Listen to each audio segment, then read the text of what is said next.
Well, good evening, folks. Welcome back. So usually I do these things on Saturday, but my youngest son and my asked for my weekend, so out tonight. And then we'll all enjoy our weekends, hopefully, and rejoin ourselves to the market today. So we've had a pretty eventful week this week. We had a non-farm payroll protocol.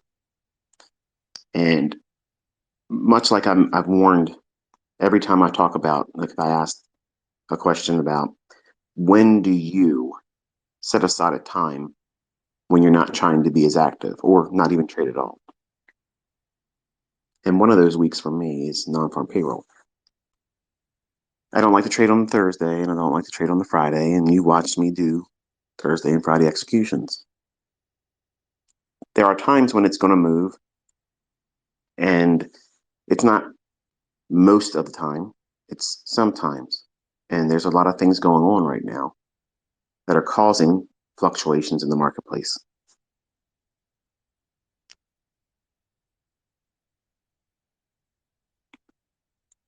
Perhaps you noticed today that there was a major bank that's garnered a lot of attention because it's been shut down by the authorities. And to be honest with you, I don't know, so I'm not going to talk too much about it. But imagine for a moment that you had money in that bank right now. In fact, what if it was the only bank account that you had your money in? There's a lot of people lining up in front of that bank right now, trying to get their money, hoping they can get their money. We're told that the FDIC is there to save our ass, just in case, up to $250,000 per bank per account. Well, what if I told you there isn't enough money to cover everything? If I told you that the FDIC terms state that they could pay up to 100 years before they give you your money back. So that's the fine print, folks. So there's a culling about to begin, and it's probably already beginning now. And I mentioned this many times in the past where, why are you learning how to do this trading thing? To prepare yourself to live a better life. Some of you want to get rich, and some of you just want to make ends meet. And some of you just want to have a secondary income to do whatever it is that you want to do. All of those things are fine. There's nothing wrong with that. But take a moment and think for a second. What if you were blocked from having access to your money? If you couldn't get into the account to get it, the bank doors were closed, the website wouldn't let you in, would you be prepared to handle something like that? What if there was a delay up to weeks or a month or more before you had access to it?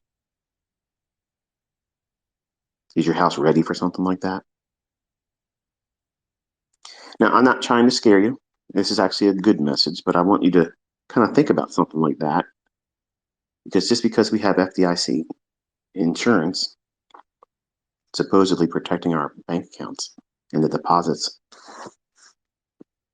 I personally, I don't have a lot of faith in that. In fact, I don't have an answer as an alternative either.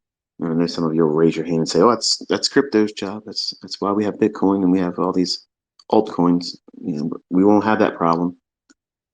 That'll be another discussion later in this month. But hopefully, you've seen this week, there's a way to potentially harvest a potential secondary income. And that secondary income can be modest, it can be average, it could replace a job, it could many times replace a salary several times over. It matters not what your specific goal is, because your goal is yours. Mine are mine, and everyone else listening to this, they all have their own goals. But you have to prepare while you make money, when you make money. You have to prepare for times that are coming. They're going to be hard. Everything's expensive now. Yes, I know. They're going to get more expensive, harder to get. Back in 2008 and 2009, we had the Lehman Brothers and potential financial meltdown that was averted by the good old taxpayers of the United States. We came in and bailed. There's already talk about bailing out this particular bank. Whether that happens or not, I don't know. But if you studied the history around that 2008, 2009, they would lead you to believe that that was potentially financial Armageddon. Everything was going to melt down unless we bailed them out. So I want you to be aware that there are things that unfortunately are uncomfortable to talk about. They're not fun. They're not sexy. They're not in vogue. But we're fastly approaching a time when, if you aren't prepared to have the money that you're earning from your trading to be able to take care of things, like how much cash do you have on hand? Most of us have just a debit card or a credit card, and we have money in the bank. But what happens if you can't access it? How would you be able to function? Could you get gas in your car? Could you get groceries, diapers, formula, medicines, and prescriptions? See, we've grown accustomed to thinking that it's always available to us. Have it right now at our fingertips, push a button, it's ours, it's right there. And there's a lot of families right now that are scared because of what's going on with the bank that they have money in. Some of these that actually have employees, they may not be getting paid. Imagine that. Imagine that. They have mortgages, families to feed, car notes to pay, insurance payments, everything like you and I. And we're all sitting back chilling right now on a Friday evening, listening to some goober talk about stuff that you probably weren't wanting to talk about. But they are not thinking, let's sit back and chill. They're very uncomfortable right now, and rightfully so. But my concern is, I'm not panicking. I'm not going to lose sleep over this, but here's my concern. Over the years, whenever I've talked about quote unquote tinfoil hat discussions, the reminder has always been from me to you as the listener is they will pull something on a Friday going into a weekend. That's the MO. That's the way they operate. That's just the way it is. And true to form, here we have a bank failing on a Friday. And that's going to be the excuse why the market went down. We were already looking for the lower prices in S&P. That's not the reason why it went down. But it's a perfect excuse for why it does.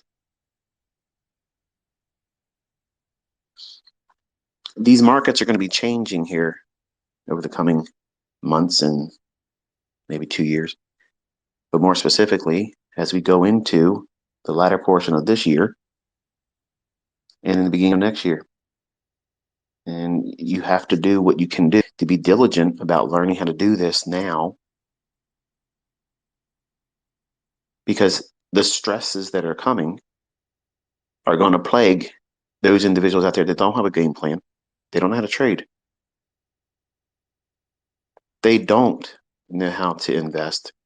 They don't know how to control themselves. They don't know what they're looking for in the charts. And you have been witnessing exactly what we look for and how wonderful it is to be informed. So you may not be trading with live funds yet, but you are informed money. You're just not putting it to task yet, but you are informed. You're seeing things that 99.9% of the people in the world that speculate and trade are unaware of. They're looking at things that have no bearing on price and attributing a religion to it that this is what makes price go up. And these same types of traders to be culled soon. What does cull mean? A reduction, a collection, a gathering with the purposes of removal.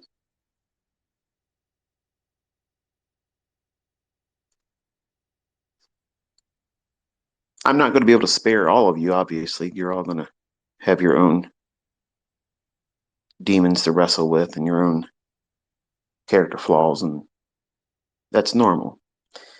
But for those that are here this year to put the time and effort into it, you're learning a skill set.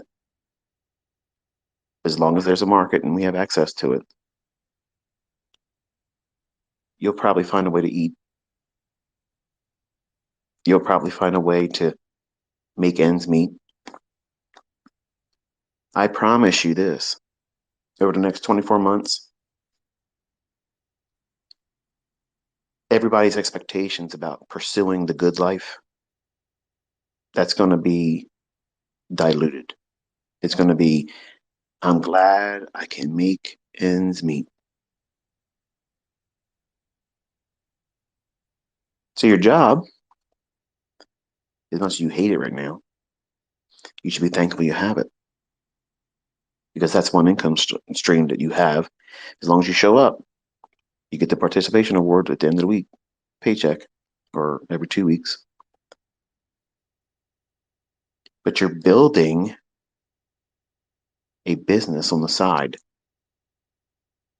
The goal is to either duplicate or replace entirely that job's income.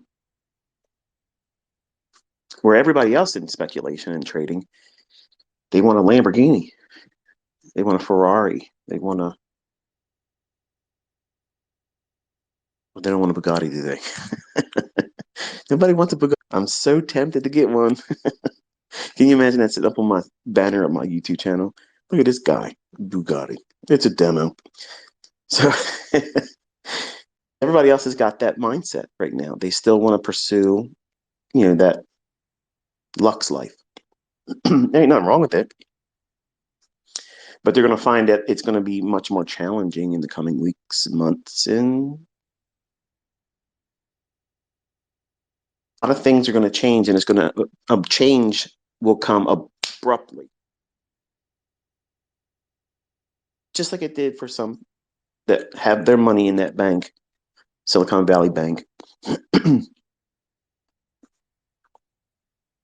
The CEO knew. He sold about $4 million worth of stock about 2 weeks ago. And he'll have to answer for that, I'm sure.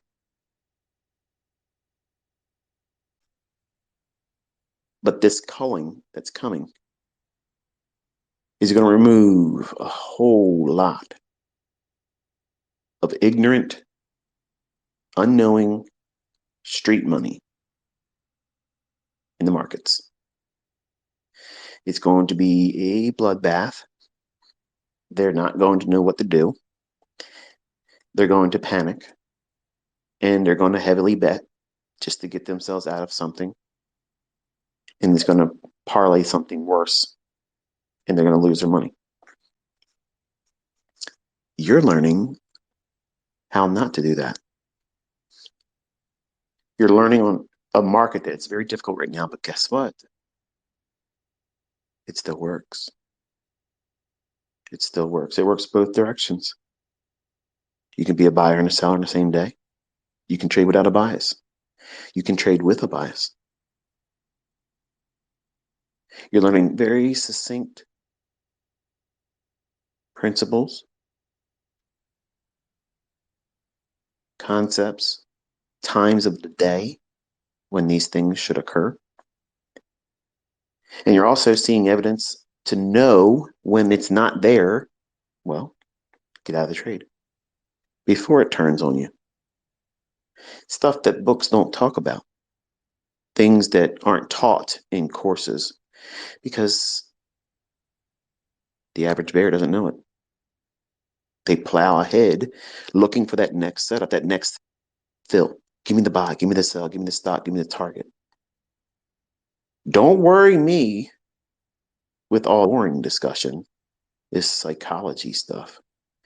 When those candlesticks is a study of psychology, your personal and everyone else trading. You're reading the minds of everybody out there. And you're projecting your hopes and fears into those candlesticks when you're a trader. As a new trader, you're projecting every fear and anxiety it's known to man. It's the end of the world when you're looking at these candlesticks and you're in a live trade. You have no trust, no baseline to feel confident about what it is you're doing. And as a seasoned trader, someone that knows what to look for, has been here before, they're not experiencing their first rodeo. Familiar with a bull that bucks around and one off. That's normal. But a first time bull rider doesn't feel that way. They're regretting it. They should have kept their rear end on the couch where it was safe to watch it, not being bucked around.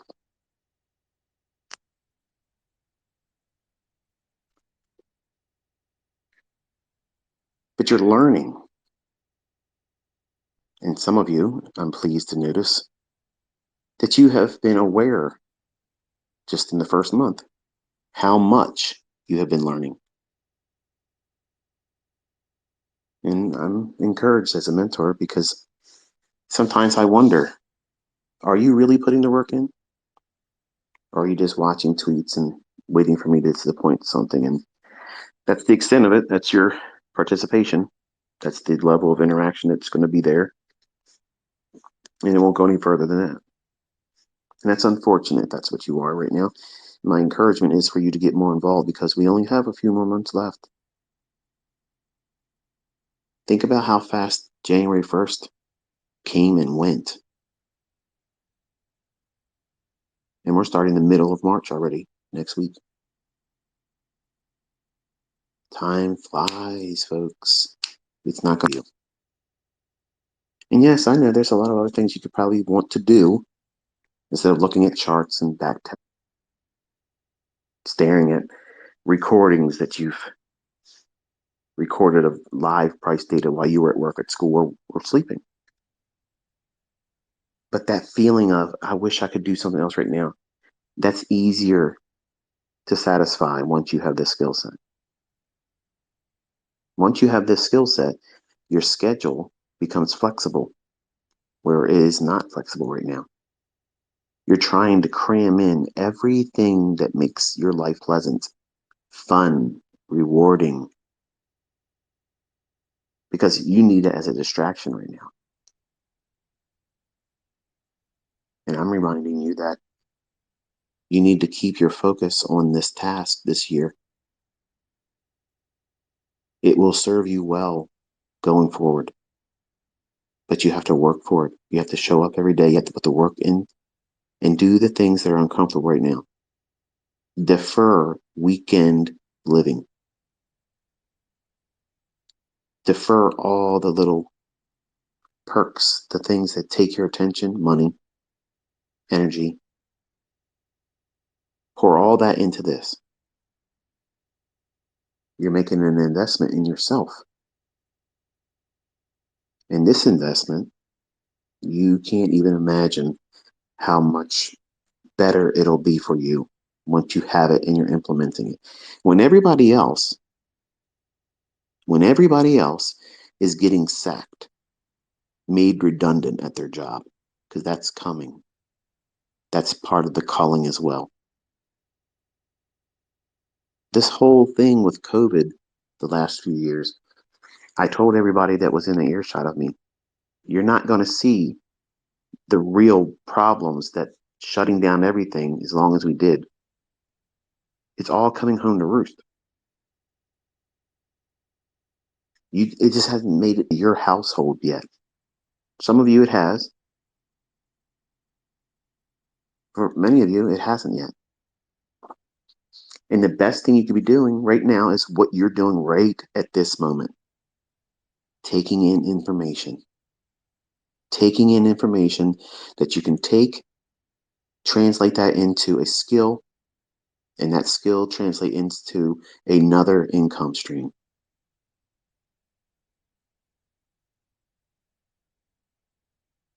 That's insurance. It's insurance that pays you, not that you pay it. And as long as you don't have to use it, you should be thankful. This is insurance that it's going to pay you, pay your children, your spouse, your family tree. And when everyone else next year is freaking out, panicking, not having enough, you're going to be in a position to have more because you have this skill set. Remember, one mini contract, put the task 5 handles a day, and you can see how easy that is. Don't be discouraged if you're new and you think that that was a statement that makes you feel inferior. Oh, it just makes me feel bad because you say it's easy and I don't think it's easy yet. It'll be easy by the end of the year. You have to keep showing up. Remember, you didn't swipe a credit card here. There's no PayPal, no Vimeo, no Cash App, nothing. The only thing you're doing is letting me help you by just showing up, taking the information in. There's no ads here. I'm spending my Friday night investing in you. And the worst thing you can do is just listen and view it as entertainment. But everybody else next year, they're going to be feeling things that are going to be hardship. And you right now are investing. You are storing up experience that you can put to work next year when everybody else is feeling like the world's caving in on them. They can't afford things. They can't do things. They lost their job.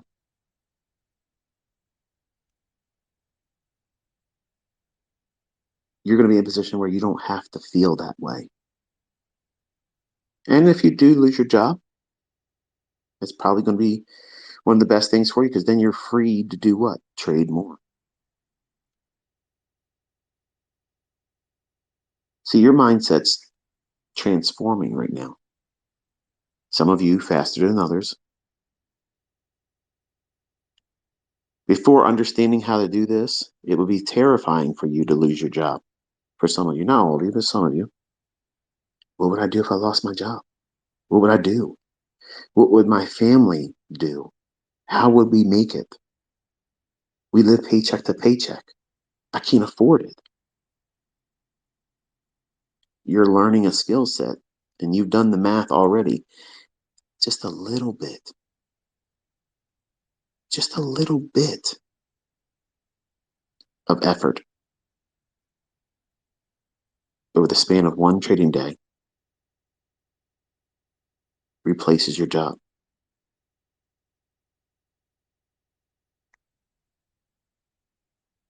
The reason why it doesn't feel like that's possible for you is because you've magnified all of your problems. You've elevated every obstacle that you may or may not actually have. Because what if thinking, what if this happens? But what if that happens? What if I fail? What if I don't really learn how to make money before November and ICT stops and I don't know how to do it? You'll have everything at your fingertips. Don't worry. Worrying about how you're going to be in November is irrelevant right now. What happens if you learn how to do it before November? You've worried about nothing that was worth worrying about.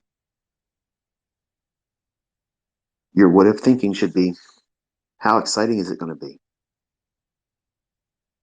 How exciting is it going to be for me as a new developed speculator with a skill set that I now am armed with? And whatever this world throws at me, I'm not limited to whatever my paycheck tells me I'm worth. That's how you should be thinking. Not, what if I don't learn time? What if I start and I lose money? You're going to lose money the rest of your career. That's what every trader does. Losing's part of it. And you're worrying about it like it's going to go away, like you can avoid it. You watch me have losing trades this week.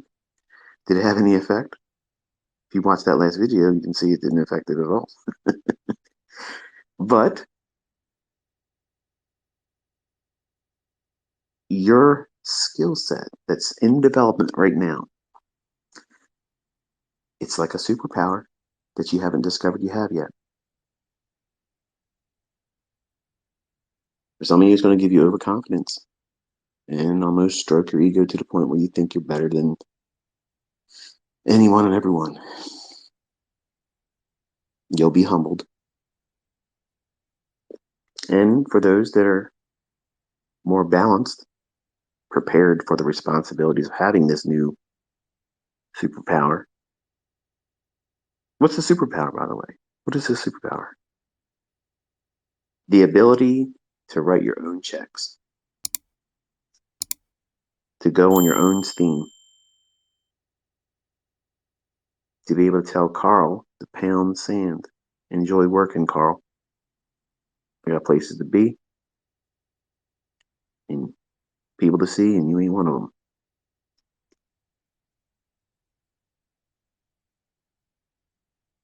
So you're going to have a whole lot of things to be thankful for next year. You just don't realize it yet. Your friends and your family right now, probably the ones that told you you're wasting time, they're going to be very uncomfortable next year.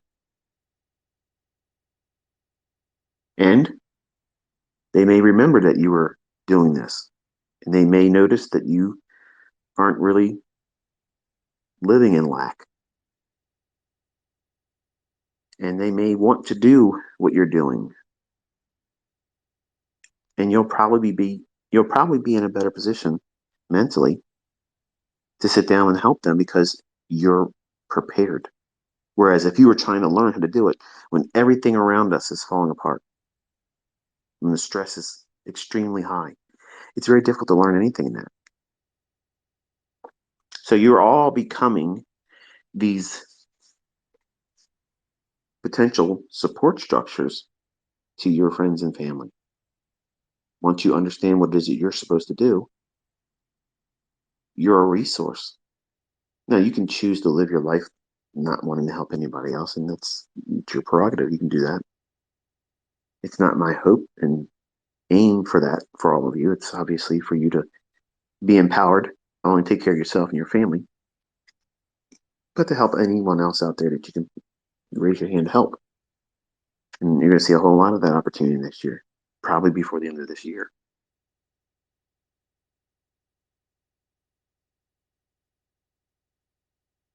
Seeing what you've witnessed with just the new concept of a new week opening gap and seeing how that draws price to it, much like a black hole.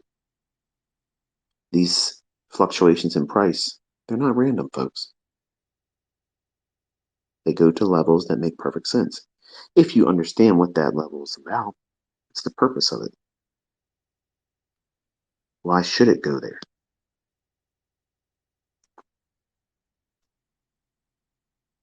It's been very satisfying over the last 2.5 weeks reading the comments where all of you are in your charts and observing how price is reacting to these levels and gyrating to them, drawing into them like a magnet, and how consistently they behave.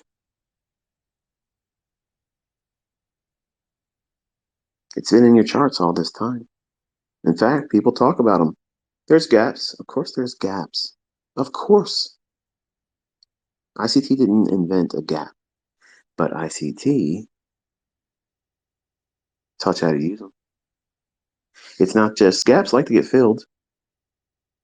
No, it's filled. All right, next. Can't wait till tomorrow. Hope there's another gap. No, I'm using yesterday's gap, last week's gap, 2 weeks ago's gap, so forth. And if you're bearish, you're going to be looking for these to draw price in. If you start looking at how they nest over the course of weeks and months, you can actually start to see the market structure that's been there the whole time.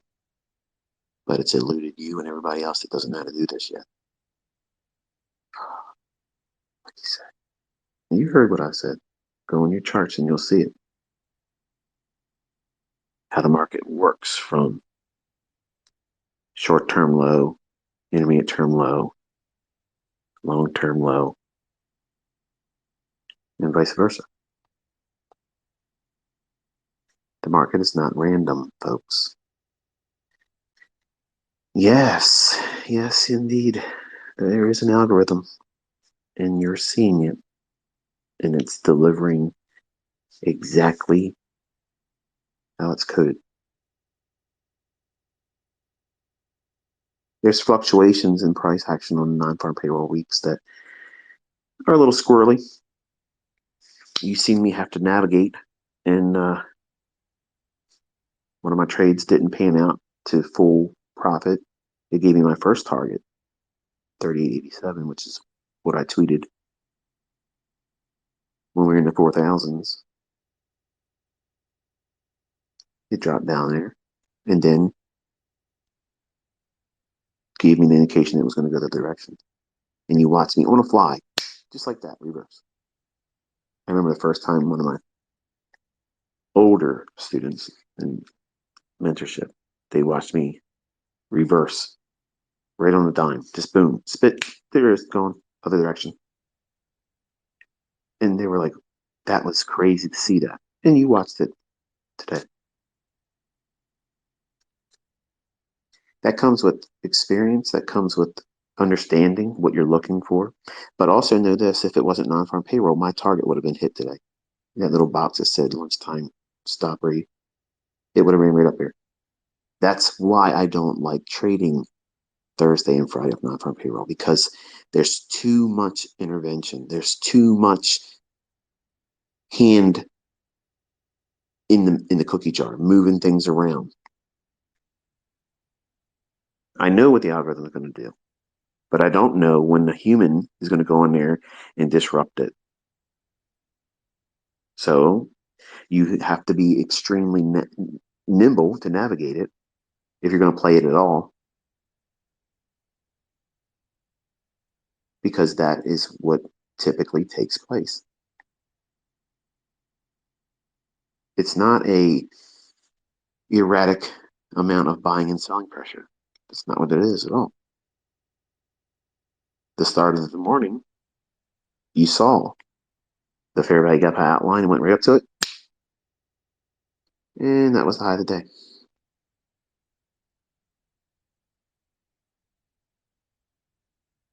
I made allowance for maybe running for another attempt higher. I showed you another chart where if it runs above that, that would be it.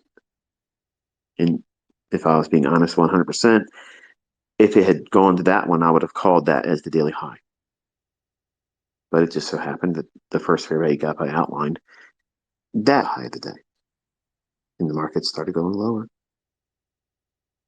Started going lower.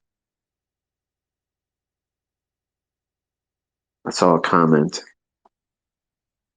when I was doing the afternoon session trade. It dropped down to a fair value gap that I changed the color to, obviously, to whenever I have a fair value gap that's like a hue of red or pink or something to that effect. That's usually my view of it being bearish. If it's green or blue, something to that effect, I'm viewing it as something bullish. If it's not either one of them, then I'm just waiting for more information. I'm observing it. My son asked me, was there any reason why my colors are used? And I said, well, I guess subconsciously that's how I internalize it.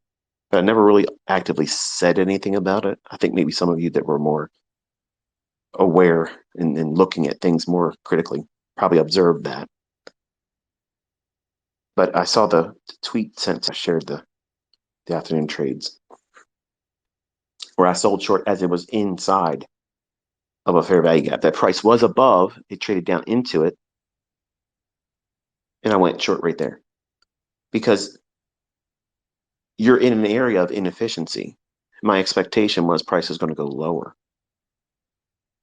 So if price is going to go lower, you can trade short in the fair value gap anywhere.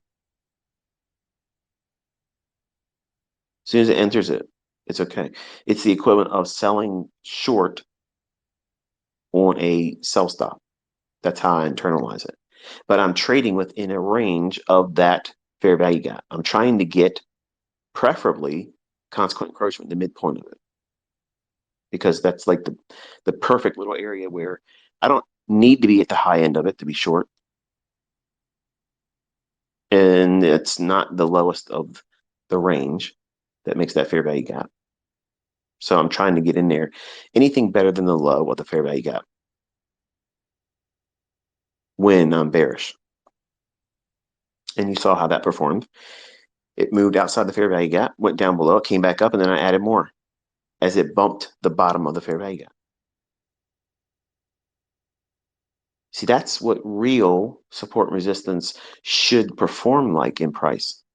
The problem is you aren't ever going to know which line to draw that's correct because it's always going to go through it, not respect it. And that's why look, if it was just as simple as support and resistance, those books would be constantly on the best sellers list. They're not because it's subjective. Whereas if you understand the first 30 minutes of trading, 9:30 to 10 o'clock, I've been intrigued to notice that not one of you has yet noticed this, but it should go in your journal right now. In the first 30 minutes, the fair value gap that I mention every time, that's the one that's critical throughout the rest of the day. Have you noticed that? Oh no, I got to go through that now. I got to go through all my charts and go back and look at those tweets. Yep, it's there.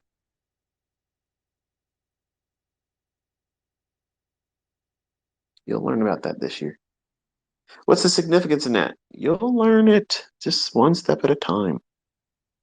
I can give you everything in a big, gigantic blob of information, but it isn't going to help you. You have to have pieces of it shown to you, one piece at a time, and you'll know. Perfect illustration of that is my mentorship students that paid me, and I crammed a decade or so worth of information inside of 1 year, which is that core content that's up on my YouTube channel right now. And people that went through it tapped out early. They couldn't handle it because it takes a lot more effort than they wanted to put in. A lot more things to sort out.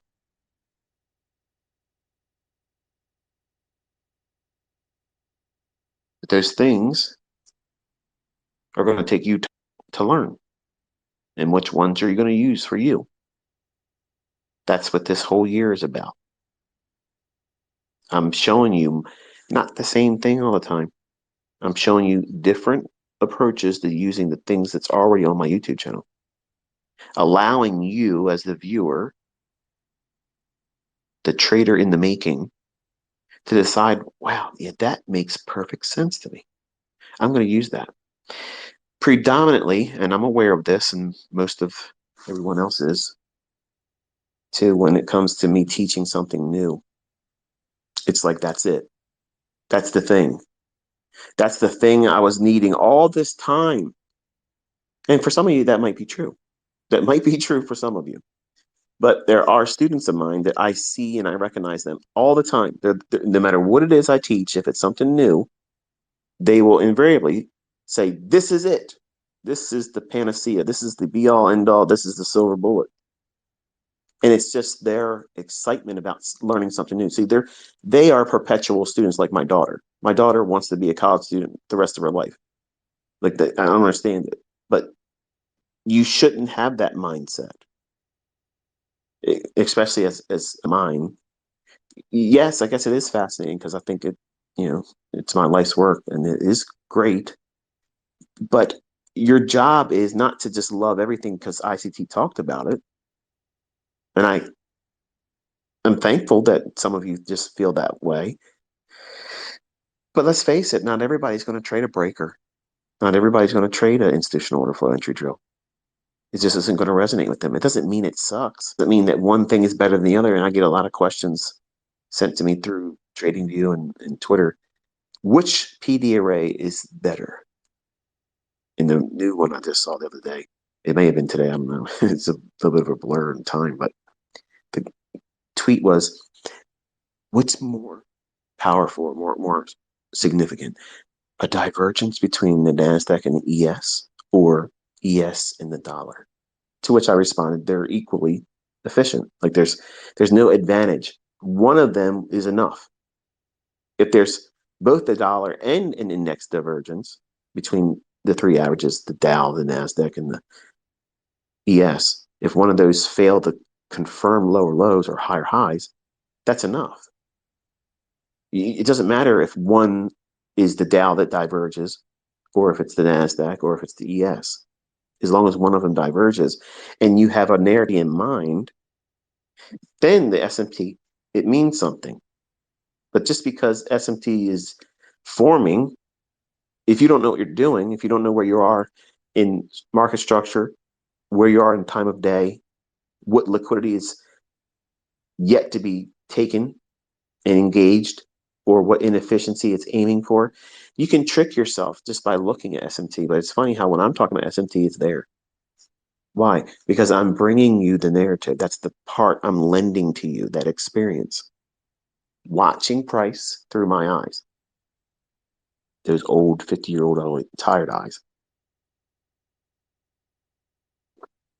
And how to do this incrementally, which is the only way you can learn it. And for some of you, it's not happening fast enough and you're vocalizing, well, not vocalizing, sharing your frustrations through tweets. And I must say, that's unfortunate because I've asked many times for you not to do that because, number one, the only thing you're doing is reinforcing subconsciously that you're probably going to be unsuccessful because you're focusing on, you're elevating, you're placing all the emphasis on your shortcomings and your negative light. Like you're bringing all the energy and highlight and spotlight on the fact that you can't do it. I saw a student or a viewer, I'm not sure what it is. It could be somebody just trolling, but they said, I hate myself because I can't learn this. Well, that's the worst thing. Apparently you're not listening. Because if you really feel that way and you felt compelled to type that out and just toss that out there in the abyss, into the ether, what's going to happen? You kept some of that internally. You kept it. You didn't throw it away by just typing it into the internet, sending it into Twitter. You've signed it to your soul. Like you literally tattooed the pain, the regret of that tweet, that emotional stimuli that you've elevated it to. You have retained that internally, and you now have to work through that. And every time you do it, you're building up more callous, more callous. That makes it harder for you to get down to the flexible skin that you have to be as a trader. When you build up all these calluses, which is all emotional and psychologically done to yourself, you lose the elasticity of having healthy skin as a trader. That's why it's important for you to listen to me, so that way you don't get the scar tissue. The scar tissue is not so elastic. It limits you. I've been stabbed in my thigh. I was a younger man. They tried to take my car off me. And every now and then, if I'm doing certain stretches or whatever, I can still feel that tugging in my thigh because there's scar tissue there. So the same thing applies with you while you're learning how to do this. You don't want to encapsulate a negative feeling about your shortcomings. Don't encapsulate that moment of regret or despair or doubt. Instead, whenever you have that impulse to do that, you need to change the vocabulary. Instead of saying, I hate myself because I can't learn this shit. That was the tweet. Instead of typing that out and sending it into the ether on Twitter, say something like this. I'm not there yet, but I'm excited that I'm going to absolutely kill it.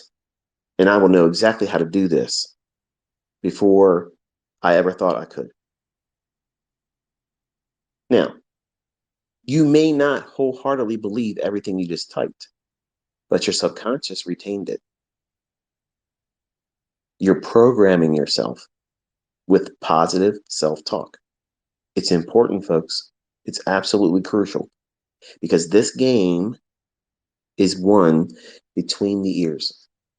It's not won with the clicking of your mouse.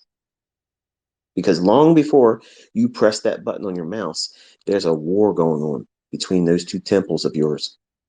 That gray matter, that 7-pound universe that's inside your skull, it's wrestling.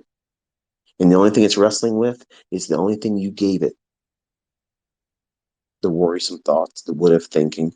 What if I fail? What if everybody laughs at me? What if they ask me for my results and I can't show it? What if my spouse asks me, did you lose any money today? See, that's what you're feeding yourself. You're feeding yourself that constant diet of negativity. And is it any wonder or surprise when it comes time to doing a trade, you're scared? Of course, it doesn't make any sense for you not to be scared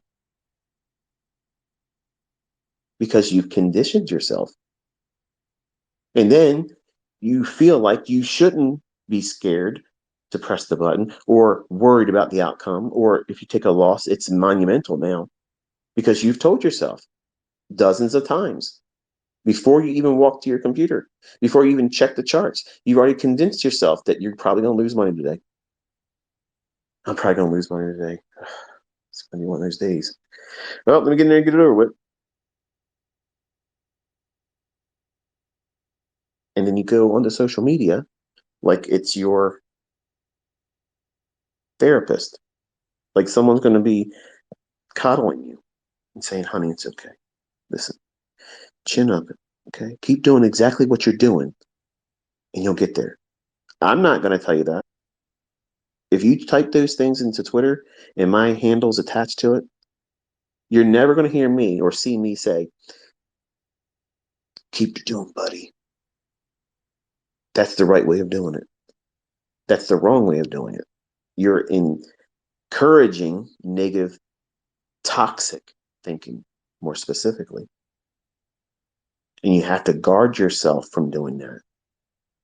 And I know it's hard, especially when you're new. It just feels normal for you to vent. Believe me, I know all about that. But when you're new and you're learning, it's crucial that you guard your mind and you don't allow your mind to run around like a child and emotionally charge every experience in light of its negative implications on you as a trader or as a person. It's important for you to understand that that is a counterproductive trait that many people do. And unfortunately, it does them in. It prevents them from ever finding success. It prevents them from reaching their highest performance, where they don't have to worry about the outcome. Do you think that major league athletes like baseball players, football players, even golfers, do you think they're up there thinking to themselves right before they swing the bat, before they wait for the quarterback to snatch the ball and send it to whoever's going to be expected to catch it, or when they're up there getting ready to swing that putter? Do you think they're telling themselves, man, I'm about to blow it here. This is going to be the worst thing I've ever done in my entire career, and I'm being televised? Do you think they're doing that? Chances are they're probably not. What are they probably doing at the time? They're focusing on what their conditioning and training has brought them to that very moment. What am I supposed to be focused on? This is the play we're about to do. This play. The playbook says, the coach said, this is what we're doing. It doesn't matter what just happened 2 plays ago or last inning or last quarter or whatever. What we're here right now. The process. I'm supposed to do this because this is what's happening. So therefore, this is what's been given to me. I have to make a decision. What's my process? What's my experience tell me? I'm leaning on that, not what if thinking. If the quarterback takes the ball, snatches it, and starts thinking, what if I throw the ball to the wrong player? They don't have time. They're not there thinking about that stuff. Major League Baseball players with high batting averages, they're not stepping up to the plate and thinking to themselves, well, I ain't struck out in a while. It's probably a good time to start doing it. That's not what they do. That's not what they do. But some of you, all of us really, in the beginning, as traders, when we're new, we're out there saying, man, I suck. Man, I'm never going to get this stuff. This is really hard. This is way harder than I thought it was. This is just BS. I'm never going to make it. Why am I failing at this? Why won't these order blocks work? Frustrated, and it's normal. But you have to replace that with positive self-talk. You are your best cheerleader. You're the only cheerleader that's going to have an impact on you. Yes, that's the truth. Because there and lie on social media and pretend to be something you're not. Or you can share something you got lucky with and wait for other people to like the comment on it and say, wow, you're the GOAT. And the only thing that's doing is what? It's stroking your ego when you know you're not going to be able to replicate that again. It's just an aberration right now. It just happened. And you know it, but you want to feel good. So you toss it up to the abyss, into the ether on Twitter, on Instagram. So that way someone will see you and they'll pat you on the back. And that's a false sense of security. That's a false sense of security. That's a false sense of accomplishment. So it goes both ways. You shouldn't talk to yourself in a negative light when you don't do well, because your subconscious is so powerful. It's absolutely crucial that you feed it the right things. If you constantly give it negativity, it's going to show up and it's going to present what you fed it. You're going to get in, you're going to get out of it what you put into it. If you're constantly feeding yourself negativity, highly self, doubting yourself, when it comes time to do something in trading, in anything, you're going to second guess, you're going to doubt, you're going to procrastinate. And even when you do make a move, you won't be doing it with confidence because you're going to expect what? What your subconscious already told you is going to happen. You're going to fail. And here you are doing it over and over again, expecting something different to happen. That must be the epiphany ICT is talking about. I'm looking for this thing to happen. You're never going to have it happen with that. You're going to be consistent at failing instead of aligning yourself with consistently developing into profitability. And you can't reach profitability if you're constantly feeding yourself negative self-doubting thoughts or highly critical thoughts of yourself, lacing it with, I'm such a screw up. I really blew it this time. I'm never going to get this. This is harder than I thought. This is too hard. Those types of things, your brain is extremely powerful. It does so many computations all day long, you have no idea. But the average person, listen, folks, the average person every single day has at least 300 negative thoughts. Don't believe me? Tomorrow, when you wake up, every time you think of something negative, put a little check mark on a piece of paper or send yourself, a text message 1, 2, 3, 4. Keep the count like that. You'll be astonished how fast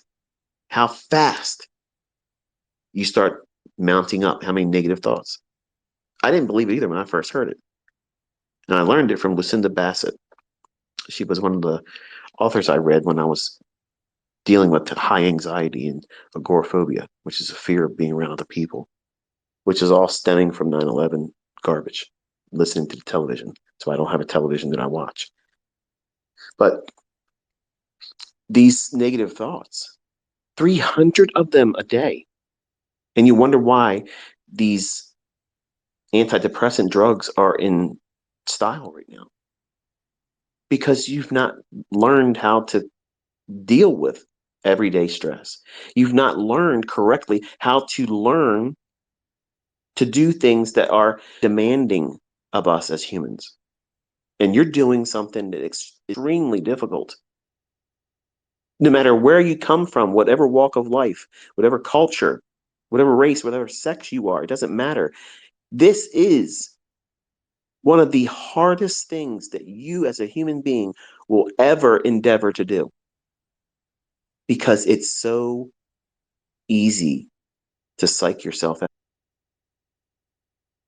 I'm convinced that 80% of people that fail, they talk themselves into failure, either subconsciously or blatantly.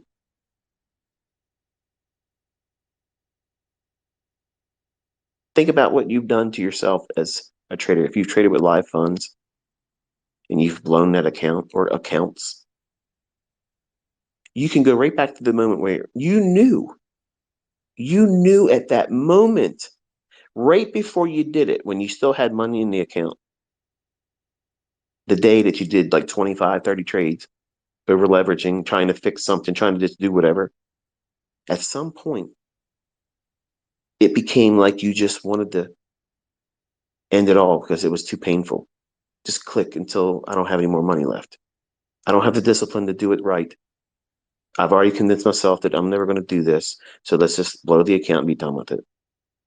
So subconsciously, what? Your mind tells your hand there's something to do. Push the button. But the chart's saying nothing about doing anything. You're never going to see a book written like that. But that's the stuff that goes on for real. That's the very thing that's going on in the mind that's blowing their account, going into severe drawdown. Their subconscious is manifesting themselves through that transaction or series of transactions. The subconscious already knows that you're failing. So it's doing what? It's doing what you trained it to do. Manifest what you've programmed it to expect from you.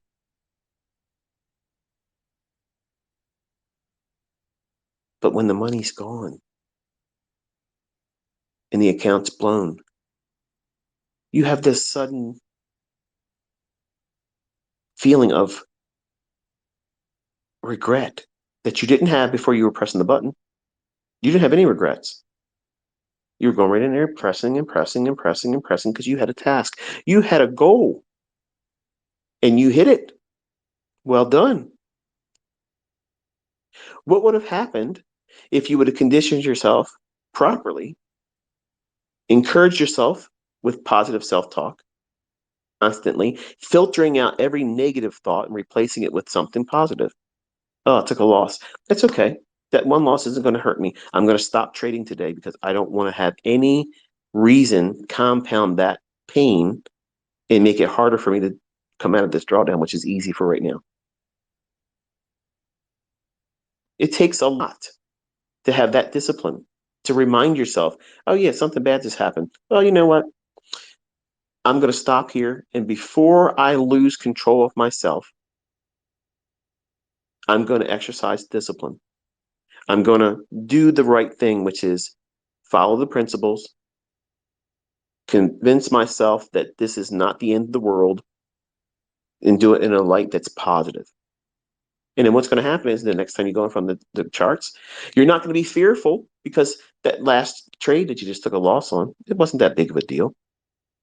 You stop trading because you know that your discipline is required and you did the right thing. You didn't make it worse. And you're not impatient. So you're not trying to rush to get it right back because you lost a trade. And that way, when you go into the next trade, what are you feeding off of? The positive things that you've reinforced your subconscious with. None of that fear, none of that regret is manifesting in the next trade. You're going right back to why are you doing this? You want to make money. You want to live a better life. You want to have a secondary income. That income doesn't just fall in your lap because you told yourself you suck. That income isn't coming because you told yourself you deserve more and it's just harder than you thought it was going to be, though. How's that productive? But that's what you have to be aware of. Every day, you're feeding your subconscious the very reasons why you're either succeeding or you're failing. And it takes a lot of effort to constantly keep your mind focused on the positive things. In recent years, it's very hard to stay positive about anything. It's depressing if you look around and see what has been going on. But you still have to grind and prepare yourself mentally for this.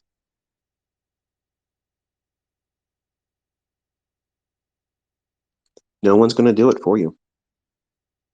No one's going to sit down and tell you to do these things. I mean, I'm doing it now. Every time I have a Twitter space, I'm basically doing that. But it's a bit annoying when I see students in Twitter tweeting to me or copying me in a tweet where they're complaining with a negative tone about their inability to do something by now. I should have been learning how to do this X months ago, but I'm still losing in my trades when you're not supposed to be trading. I don't get it. You're not listening. It's not going to magically happen for you because you're pressing a button with a live account when you don't know how to trade. It's like 101 trading. Like it doesn't magically happen just because you're using real money. You have to be able to do this consistently by reading the tape with no amount of demo for months. Then do it consistently with paper trades or demo. Consistently. Then You have a decision to make. Are you prepared? How will I know when I'm ready to go into live funds, ICT? How will I know? When you're bored to death, you go in every single day and you can get your 5 handles. And it's easy for you to do it. Then you can entertain that thought, but not before. If you are nervous or have any anxiety, or do you get angry when you have a losing trade in a demo? If you're angry over that transaction, you're not ready to trade with live funds. Believe me, you're not. If you're overzealous about getting into a trade, even in a demo, like you're so excited to push the button because you want to see it deliver like you want it to deliver, you're not ready to trade with live funds because you have created a environment that is charged emotionally. It's either euphoria or it's doom and gloom. It's the best or the worst when it needs to be indifferent. You need to be able to look at these trades like a psychopath. There's no emotion. Like you're a serial killer. You're literally looking at these candles, knowing that the other side of that trade, someone's bleeding, and you don't care. Matters not to you. That's the reality of it. But what happens is you have conditioned yourself to be a lamb, and you walk out there all by yourself, scared to death, and you press the button. You walk into the slaughterhouse, and you're counting the seconds down until a lion devours you. And when it does, in your last moments of life in that trade before it stopped out and you're in a loss, you're squealing, why did this happen to me? Why am I being devoured? This shouldn't be happening to me. When you, as the lamb, walking out there ill prepared, you have no defense. You have no defense against the lion.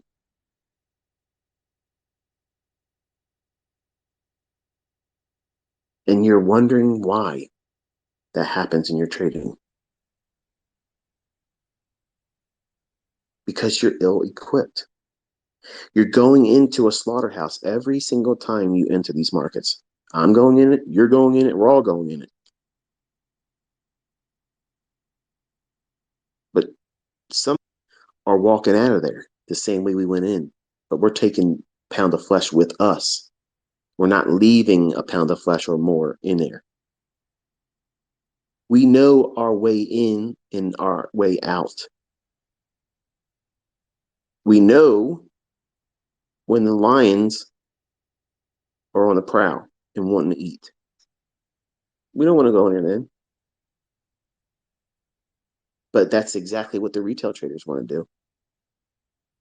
Non-farm payroll, it's got a lot of movement. That's where all the volatility is. That's what we got to do. And I'm really, really working hard not to go off the rails. Twice now, almost went there. Get me going the crazy train. All aboard.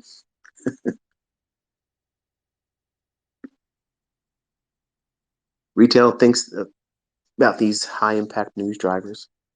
And some of them are good, but some of them aren't.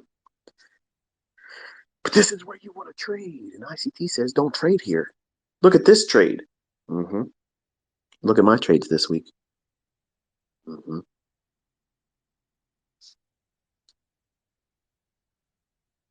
You have to know what you're doing. You have to know how to think. And you have to guard your mind. You can't just walk out there and expect whatever happens is going to be detrimental. It's going to end me. And, this is the way you got to just get your experience. You can just get beat up. No, that's not how it is.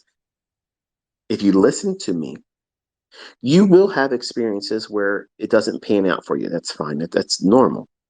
But you'll have more experiences where it does pan out in your favor, which allows you to do what? Spend more time doing it without being frustrated to the point where you give up, which is what 90% of people do. That's what I try to do as a mentor. I'm placing your attention in the charts at the moments that the things that I like personally, and I believe is going to pan out, it allows you to see it there. Whereas you may not have noticed it or expected it happening. And it looks like, oh, look at that move here. That would have been cool for me to see that coming. Well, now you have someone telling you when those things are happening. So that way you can go in, study it, observe it, and see what it's doing when it does it. While you're doing that, you are talking to yourself like you saw that coming. So you're borrowing my experience. You're watching real-time price action, moves that are happening consistently day by day. And then you're telling yourself through your journal in your own words, this is what I expected. You're talking to your subconscious. It feels weird when you first start doing it. It feels like, what am I doing? Just do it. I promise you, just do it. If any of you ever meditated, one of the things and functions that you do, with your mind while you're meditating is you're constantly giving yourself positive reassurance. There is no emergency. I'm home right now in my own body where I'm at right now. I'm in need of doing nothing and I'm in need of nothing. There is no emergency. I am comfortable in my body right now. I'm comfortable in my present state right now. My mind is at ease. I'm anxious for nothing. My body is strong. My body is healthy. My body's at rest. And this is peaceful to me. You go through a period in your day a couple times like that. Just go to a quiet place, and maybe a place in your home. At work, you may need to go to your car. If you have breaks, do that. It makes things a whole lot better. Instead of going out there and smoking your cigarettes, condition yourself mentally like that and manage everything. You manage your blood sugar, your cortisol, your adrenaline, all those things that's many times probably causing you to want to go out there and get a smoke break. And your health will improve, your ability to maintain focus and manage the stress that everybody has every day. And some of you have never really felt stress yet until you start trading with live money. And it may not even be a lot of money, but the fact that you have money at risk, it's going to feel a lot more significant than it really is. I mean, let's be fair. If you lose 250 bucks, you're not going to end your life over 250 bucks. The world's not going to stop turning over 250 bucks, but it's 250 bucks. I have a lot of money. If I lost $250 that fell out of my pocket, I'd be like, man, I wish that didn't happen. I'm not going to starve over losing that 250 bucks. But I'm not going to sit there for a week and complain about, oh, I wish I wouldn't have put that money in that pocket, because when I reached in and grabbed something else out, like my car keys, and boom, money fell out. I can tell you where I probably dropped it. I'm not going to spend 2 weeks complaining about it and saying, oh, I was stupid because of that. But that's what many of you are doing in the beginning while trying to learn how to trade. You're taking everything that you're doing and it's a scorecard. And you're never, ever being honest with yourself. Think about it. You're never giving yourself positive feedback about anything that you've done correctly. The only thing you're doing is honing in on what? The thing you did wrong. And if you constantly keep telling yourself, try it with your spouse. Gentlemen, your wife comes through the door. You ain't seen her for a little while. She's been out with her friends or whatever. Tell her what she's wearing doesn't look good on her. Make sure you have your blanket and your pillow, because you're sleeping on the couch tonight. But then tell her the nail polish she has on her hands, you don't like that either. How much of that is she going to tolerate before she tells you, probably with a rolling pin upside your head? It's like anything else. If you constantly feed negativity, And this is what you want to do also with who you're around, who's influencing you. Is it constant negative drama? That stuff is draining. It's draining for the people that do it, who may think it's entertaining for them, but it's a lot of effort to do stuff. It's toxic. And if that's what you're around, and if that's how you operate as a human being, unless you have different coping mechanisms and skill sets, which is what I'm trying to coach you to do using self-talk that's positive, you're being your best cheerleader. You're guarding your mind. You'll be better equipped to do the things that's required as a trader that way. In fact, you can use these skills in your average everyday life. Managing the stresses of work, managing the stresses of a marriage, relationship, children, parenting. If you're a single parent, which I was for a little while with my oldest son, it was the best time and it was the worst time. I worried about whether I was ever going to find someone because I was a single parent. It's easy for a woman to find. I mean, some of the women out here might think, no. It's hard to find a good man when you're a single mom. That's not true. I wanted to find a single mom, and I married one, and I'm happy. Not every man out there is a douche. But if you go into everyday life thinking you're never going to find a good man, you're guarding yourself from ever having the opportunity to fall into the reality. And then you meet someone because you'll push them away because you're expecting everybody to be like that negative thing that you created in your mind. So we do these things every day as humans, but you can't do these things in trading and succeed. And not enough is talked about how to cope with it. And every psychological book out there falls short on this. It doesn't really get to the heart of the matter. And while there are some good books out there, Mark Douglas, I think it's overrated, but it's good. The first few chapters of Alexander's book, Trading for a Living, in my opinion, is better than Mark Douglas's book because it makes it practical. It takes it right in there and shows you this is what it is versus someone that writes a book about trading psychology. The problem and reason why those psychology books never make an impression on the people that buy them is because it's talking about something they haven't learned how to do yet anyway, trading. I'm telling you, there's a step before that. You will never learn how to trade unless you master yourself. How do you give yourself a chance?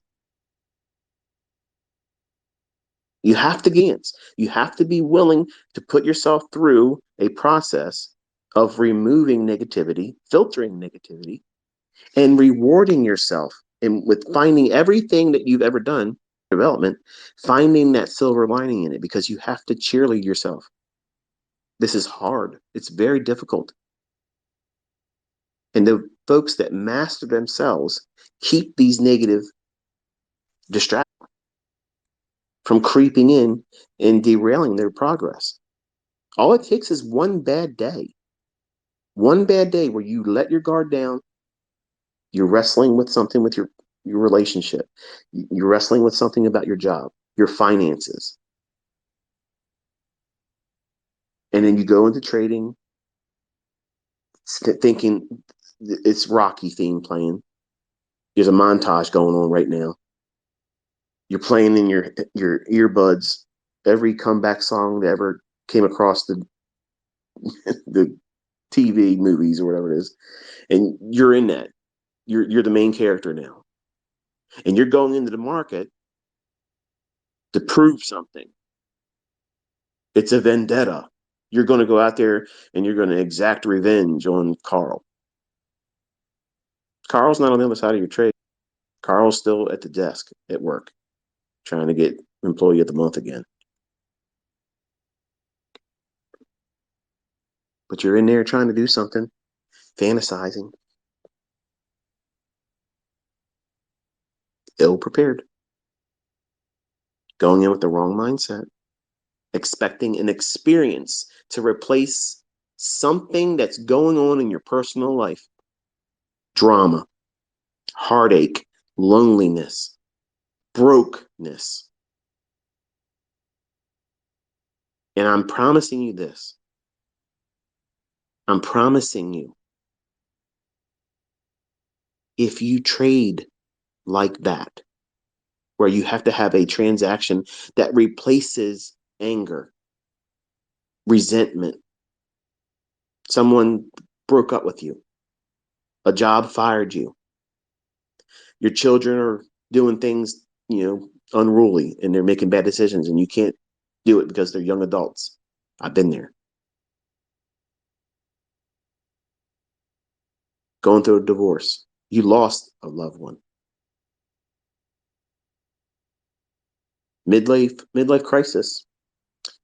I had one. I bought a motorcycle and regretted it. Still regret it.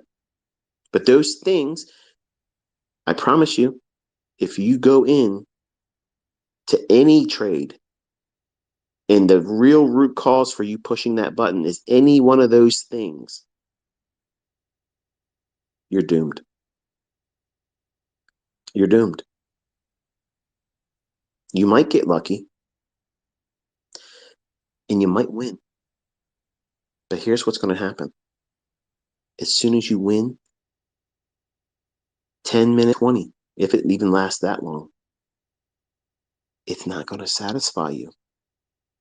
You're still going to have that heartache, that woman that walked out on you, that now you feel like you got to do like ICT thought he was going to do when he was 20-year old. I'm going to win her back. I'm going to make a lot of money. I'm going to win her back with a lot of money. It doesn't work like that. I'll show my boss I don't need him.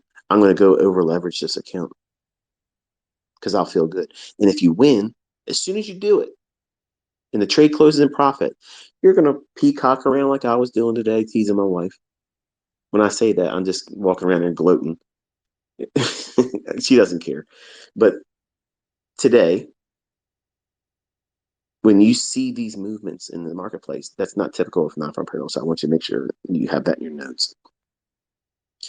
But when you have these moments where you go into the marketplace yourself and you win under the context that you went in needing stimuli to make you feel significant, to make you feel better, to coddle you emotionally, to replace this emptiness that the real world outside those candlesticks is putting on you, that everybody else endures too. But you're at a breaking point and you just need a release. You need to be able to feel good about something. And if it happens and it works in your favor, that is going to be the shortest lived satisfaction ever. Because it can't compete with the things that you're bringing into trading. How are you gonna take that winning trade that you over leveraged? I don't care if you made $20,000. That win is only going to feel good for so much time. And when it really hits you that you lost your wife, you lost your husband, and you're lonely, you lost a child, maybe it passed away, maybe you had a miscarriage. We've been there. We know that pain. It sucks. But that win, it won't counter that level of ache. So don't go into trading with it. You can't fix those things with trades. Winning trades don't fix those things. A process, a model, sound risk management, impeccable money management. Those things deliver wins. And those wins need to be collected without any emotion. Okay, I made another $1,000 today. Okay, I made another $500 this trade. Okay, I made $20,000 this month. Okay. You're not getting excited. It is just simply your job. I mean, when you get your paycheck, maybe some of you got paid today. Did you open up the envelope on the stub that you got, said that your direct deposit says, this is the amount of money you got? Did you think, Look at that. Honey, look at that. Did you go around parading around your wife or husband? How about you high five your kids? Look at this. I got another one of those things I got last week. Look at this. Look at that right there. You see what they gave me? I went there for 40 hours. They gave me that. Like it's something different. You're not parading around with that. That's not an accomplishment. It's just what you expect to do when you go to work. It's a participation award, right? Well, every one of your trades, your win needs to be simply that. It's a participation award. It was expected. This is what you expect to happen. You're not surprised. It's just the way it is. Okay? You don't want to emotionally charge it. It's not a big deal. It's nothing to be afraid of. It's nothing to really celebrate. You celebrate at the end of the year. You celebrate at the end of the year. This is how much I get to have to pay taxes on. Woo! I love it. That's it. That's the way it works.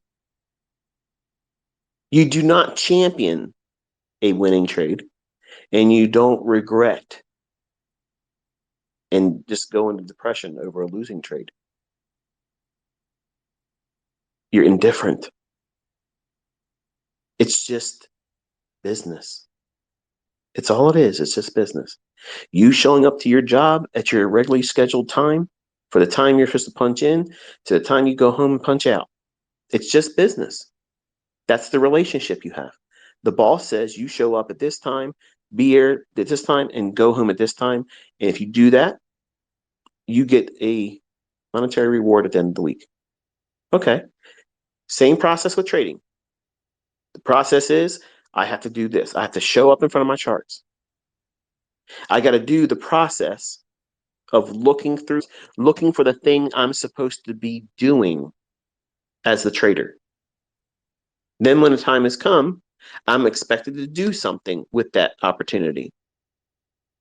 And I have to do what? Manage risk. You're doing it at your job. You're managing your personal risk when you drive there, because you don't know if you're going to get there safely or not, but you're doing everything you can, hopefully, not looking at your phone, texting and whatnot. But once you're at your job, then you're managing the risk of what? Your employer. You don't want to waste supplies. You don't want to waste time watching ICT videos on the clock. Liar. Everything you're doing is managing risk. Are you a good risk manager? Do you speed to work? Are you driving without your seatbelt on? Are you texting, speeding without your seatbelt on? That's not a good manager of risk. You're going to blow your account. These are all things that you need to be aware of, because that's exactly what you're bringing to trading. That's exactly what next year, when everybody's having a hard time, and that culling of the ill-informed street money traders, they're going to be cast out like lepers. This market is going to be harsh to them, but it's not going to be harsh to you, because you're learning, you're being forged in the fires of difficult trading environments right now. These are hard markets, and you're being forged in these fires. You're being prepared. Your steel is being forged in this. You're being battle ready. You're being battle prepared. You're getting all of your armor right now, and you're learning how to use your weapons in a safe environment where nothing can happen to you right now. Nothing can hurt you. It's all upside. It's all advantageous. It's not any weaknesses. This is proper training. This is the right way to do it. And when it comes time for you to be involved in actual trading, whether it be through a funded account or live trading, you will be at the highest point of readiness any trader would be reasonably expected to have. Because it all changes when there's real money involved. That's the part I can't take you to that. Everybody's going to experience that on a different level. It might be extremely stressful for you. Others would be like, this is way easier than I thought it was. This is fun. But some of you will be thinking, I'm terrified. I can't afford to lose. And you'll have a new learning to go through. But you'll at least be trained properly before you get to that point, which is important. Books and courses don't take you there because it takes time, and they don't want to lose the subscription fees, the membership fees.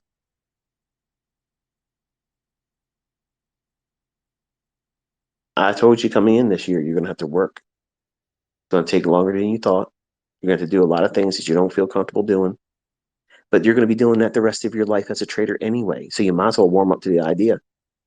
Back testing, studying charts, looking at charts. Before a trade can form, what are you doing? Looking at charts. You have to look at them, right? You have to. So you might as well get used to the idea of doing it and enjoying it. And that's what tape reading is. Some of you, it's wonderful to see the comments that some of you are like, I love this. Like, this makes so much more sense to me now. I didn't know what I was looking for. And now I don't have any fear of losing, and I'm learning. I don't get all excited about having to make a winning trade. I'm just studying price, and I'm learning so much. Hallelujah. Thank you, Jesus, because that's exactly what you're supposed to be feeling right now. You're replacing that desire to make money right now when you're not prepared to make money.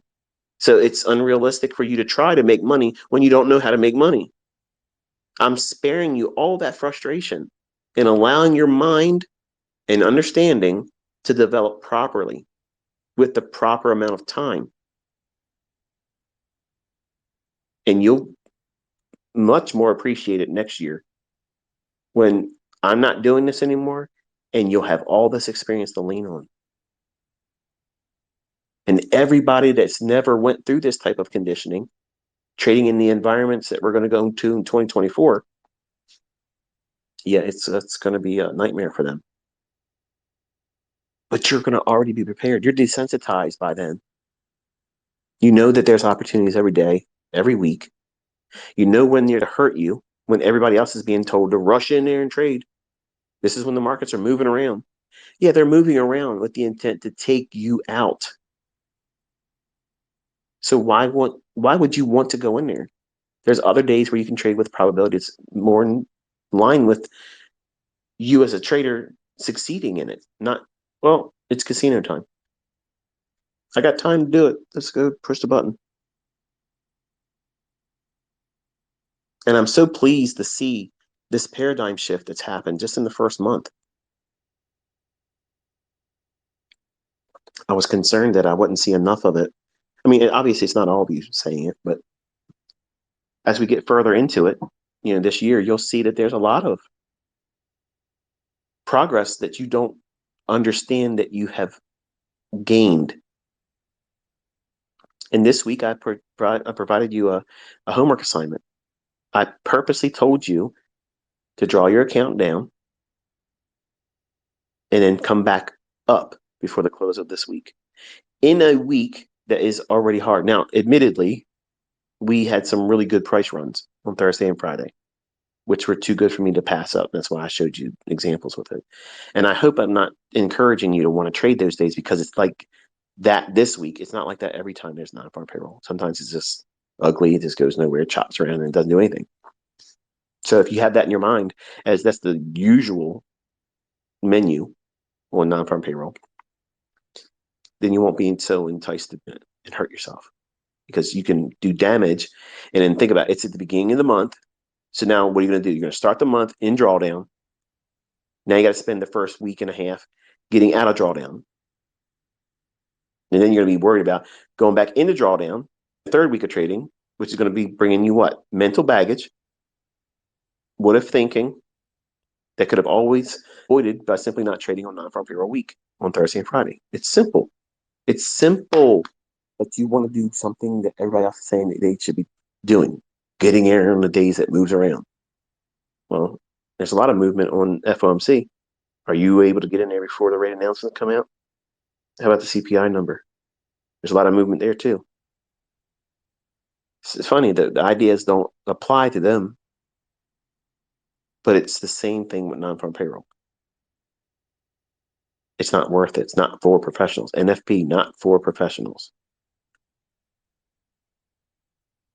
But you witnessed this week a level of precision, continuity, consistency, visibility, all during a time when the market is predominantly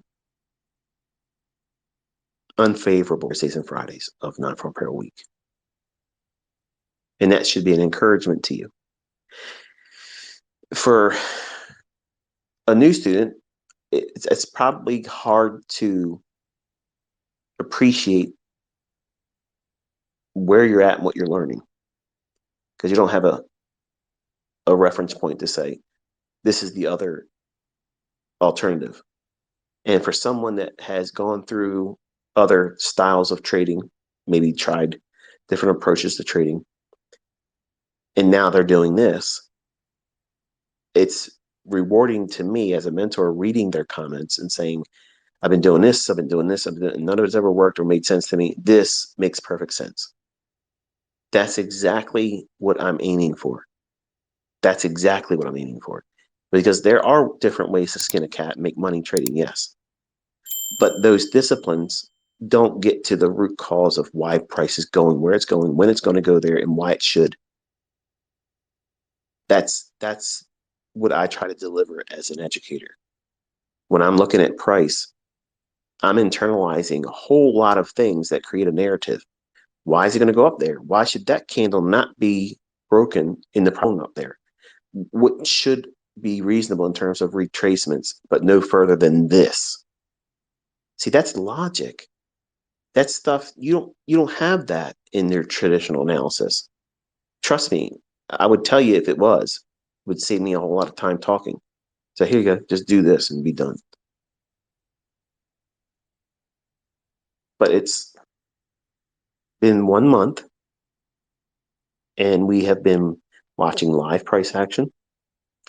I've called out specific things that I haven't taught before, and you watch them deliver in price real time with a 1 minute chart. Precisely. I'm not, and as you can hear me when I'm talking about it live when it's happening, I'm not surprised. I'm not hopeful, scared. This is what I'm looking for. This is what an algorithm should be doing at this time right now, doing this. My focus is on expectation of what I know is being driven by code. I'm not worrying about wrong or right. I'm telling you, at this moment, in this instance right now, what the chart has shown right here, this is what we expect to see. And man, is it satisfying to see people say, what? That just happened. Exactly. That's where my satisfaction comes from. I'm not looking at the charts and saying, wow, it still works. That doesn't happen. What I get my high off of is you all experiencing, because I remember exactly what it felt like. And I live vicariously through all of my students' new discoveries, seeing something that I've grown bored of seeing. In that moment of astonishment where the veil's pulled back and you finally see what this market really is, and you all watch it in your charts. I often, many times, think to myself, that's when I'm usually putting a little smiley face tweet out, because I know you're looking at the chart probably with your corners of your mouth turned up too, and a smirk or a smile, because damn it, it happened again. There it is. It just happened again. It's not random, right? And that's exactly like I'm in the room with you. Like I'm watching that chart just like you are. And the same thing that you're experiencing, and you're smiling, thinking, man, this is not random. This is predictable things that I can see that he taught this. He pointed this very thing out, and it's going right there. And then as soon as it does, I already have a well-written tweet with a an image that's already pre-selected. All I'm doing is waiting for time and price to meet. I don't have the time to type all that stuff out right when it hits there. I'm doing it in advance because I know what's about to happen. It's what I've told you what's going to happen. And then as soon as it happens, the tweet hits. And I do that because I want you to read that. And some of you read it as bragging or arrogance. No, I'm showing you, for the students, that that is a monumental experience for you to remember. It makes it meaningful. Otherwise, it just looks like, so what? The market went to that level there, and you didn't notice the tweet that outlined why it should. I'm not interested in that person. That's not my audience. My audience is the folks that are looking at my tweets, actively engaging their own charts, going to that specific candle and saying, okay, he said this, now I'm watching it. How does it behave? And then what is he saying we're looking for? Buy side or sell side? That gives you what? Bias. So when it starts gravitating towards it, I'm typing up a tweet that says 388.7 booked and some kind of emoji to make everybody laugh or smile or whatever. And it's just my way of just putting a bullet point, a pin in your memory about that was an experience that you watched unfold live. You knew it was happening beforehand. You watched it deliver, and now you have a memory of it. It's meaningful. It's impactful. And then you're going to be more inclined to do what? Journal it. And then you're going to put it in your own words. Whereas you watch me outline it, I can tell you in the tweets to say, okay, screenshot your chart right here, label it with whatever. How many of you are doing it? I would venture to say it's probably a good number of you that aren't doing it, and you're missing the opportunity to grow, to learn how to do this independently, because you're going to basically be mimicking what I do. That's the only copycat stuff that I think is worthwhile, not copy every model that I try to trade with. I mean, I could trade with all of them, but I have ones that I favor over others. This is my personal preference. It doesn't mean that the other ones are not as good. It just means I like these specific ones. And what is that? It's a second stage distribution in a sell model and a second stage accumulation or reaccumulation in a buy model. They're my unicorn setups. They're just, my eye is seeking that. But if you put me in front of a chart, give me at least 5 minutes and I'll find a setup. It may require me to be on a second chart, but I'll find a setup. That's what I was doing this week. I was going in there, doing lots of trades, doing everything up and down. And you shouldn't feel like that's something that you need to do to be good. Being good is not what you're doing here. You're being consistent, eventually working towards profitability that's consistently profitable. That's your goal here. And your first rung objective is 5 handles. 5 handles in the ES. We've already narrowed your focus down to one market. Even if you're kicking and screaming saying, I don't want to do ES. I don't want to trade that. I want to trade euro dollar. Okay. What did euro dollar do today? Took a long time before I got started, didn't it? That's why I'm not there. Yes, Forex pairs are moving around, but not like the ES is, not like the NASDAQ is. And it's going to stay moving around. I think this summer, we're going to have a very busy summer, whereas usually it's lethargic and just doldrums. I don't think we're going to have that this year. I think we're going to have a wild, wild price action summer. And I'm here for it. And I'm hoping that, when we do our second baseline, which was what I gave you this week here, trying to recoup the drawdown. If you failed to get 250,000 on your paper trading account, don't be discouraged by that. You now have a baseline. This is what you understood right now this week. This is what you were able to do in this week. Months from now, about halfway through between when we started in February and in November, I'll tell you, we're going to do another week of that. It's a second baseline. I'm going to tell you, drop your account down $3,000 and then spend the rest of the week trying to get it back. You're going to see, even if you fail the second time, it's still going to be a lot easier than it was this time. And the one I do in November, you're going to probably ace it. And then that's a wonderful skill set to have, because you're going to lose. You're going to have losing trades. Your account's going to experience drawdown. It happens to the best of us. You can't avoid that. Okay, you can't. If you're pressing the button and you're trading, it's going to come. How you deal with that as a losing trader in that one transaction or series of transactions, that determines how you're going to spend your career, whether it be in longevity or it's going to be short and abrupt. And for whatever reason, most traders are not interested in these topics, but this is the stuff that you need to know, because you can't survive in this industry without knowing it. You have to have your mindset correctly aligned with what it is you're doing and avoiding things that are going to invite your failure. And it comes with boring discussions and uncomfortable discussions. This would be better spent if you told us how to pick the right fair value gap. Tell me how to use the event horizon PD array. Some of you are talking like you know what it is already. You don't even know what it is. I appreciate and love your enthusiasm, but you need to dial it back. You have no idea what you're doing. Nobody knows what an event horizon PD array is. Nobody does. I haven't taught it. Okay. Nobody knows what it is. Nobody in my private mentorship knows what it is. They're all waiting just like you are. But you're all out there posting charts and like you don't do that. Be genuine. If you don't know what it is, you had no business referring to it in your chart. It's disingenuous. And you don't think I know that you don't know? I haven't taught it yet. So anyway, I had a lot of fun this week.